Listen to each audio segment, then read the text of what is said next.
धर्म और संस्कृति के महान उन्नायक स्वामी विवेकानंद। पार्ट 2। ईश्वर का साक्षात्कार करने की धुन।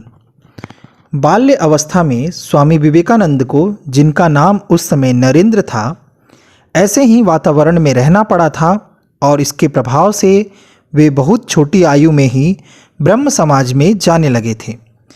यह संस्था उच्च वर्ग के नवशिक्षित लोगों के द्वारा स्थापित की गई थी और हिंदू धर्म की कितनी ही मान्यताओं जैसे कि अनेक देवी देवता, मूर्ति पूजा, अवतारवाद, गुरुवाद आदि के विरोध में आंदोलन उठाए हुए थे।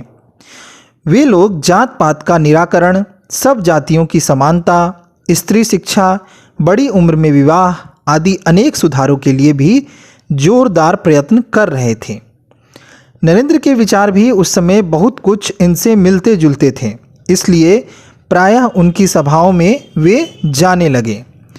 ब्रह्म समाज में ध्यान का अभ्यास करने पर विशेष जोर दिया जाता था, पर जब ध्यान करने और नियमित रूप से समाज की प्रार्थना में सम्मिलित होने पर ईश्वर के साक्षात्कार के संबंध में कोई भी प्रगति नहीं हुई, तो उनका विश्वास ब्रह्म समाज से हटने लगा और एक दिन उन्होंने अकस्मात समाज के अध्यक्ष महर्षि देवेंद्रनाथ ठाकुर के पास जाकर प्रश्न किया, महाशय, आपने ब्रह्म को देखा है? एक छोटे लड़के के मुंह से ऐसा प्रश्न सुनकर महर्षि चौंक पड़े और बोले, लड़के, तेरी आंखें तो योगी की तरह है।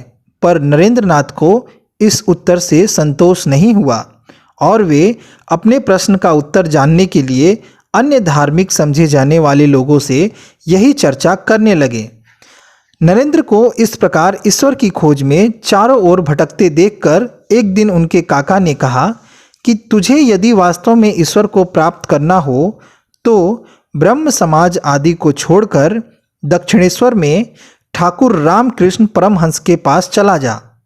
कुछ ही दिन बाद श्री रामकृष्ण पड़ोस में ही एक सज्जन के यहाँ पधारे हुए थे। नरेंद्र को भी संगीत कार्यक्रम में भाग लेने के लिए वहाँ से बुलाया गया था। परमहंस जी इस अपरिचित किशोर को देखकर एकाएक उसकी तरफ आकर्षित हो गए और उसका परिचय प्राप्त करने के लिए एक दिन उन्होंने उसे दक्षिणेश्वर आने को कहा। जब नरेंद्र दक्षिणेश्वर पहुँचे तो उन्हें प्रथम बार अच्छी तरह देखने पर परमहंस जी के मन में जो भाव उत्पन्न हुए थे उसकी चर्चा करते हुए उन्होंने एक बार कहा था, मैंने देखा कि उसका अपने शरीर की तरफ कुछ भी ध्यान नहीं है। माथे के बाल और पोशाक में भी किसी भी प्रकार की दिखावट नहीं थी। अन्य साधारण लोगों की तरह उसकी दृष्टि बाहरी वस्तुओं की तरफ नहीं थी। उसकी आंखों को देखकर मुझे जान पड़ा कि उसके मन के एक बड़े भाग को मानो किसी ने भीतर की तरफ खींच रखा है। श्री रामकृष्ण से भी नरेंद्र ने वही प्रश्न किया कि क्या आपने ईश्वर को कभी देखा है?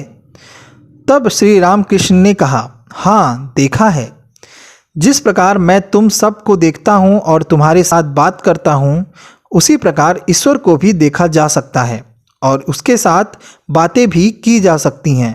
पर इसके लिए प्रयत्न कौन करता है?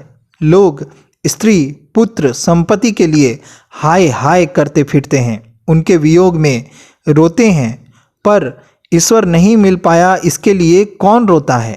ईश्वर की प्राप्ति नहीं हुई इसके लिए यदि मनुष्य उसी प्रकार व्याकुल हो जाए जैसे कि स्त्री या पुत्र आदि के लिए हो जाता है, तो वह अवश्य ईश्वर के दर्शन कर सकेगा।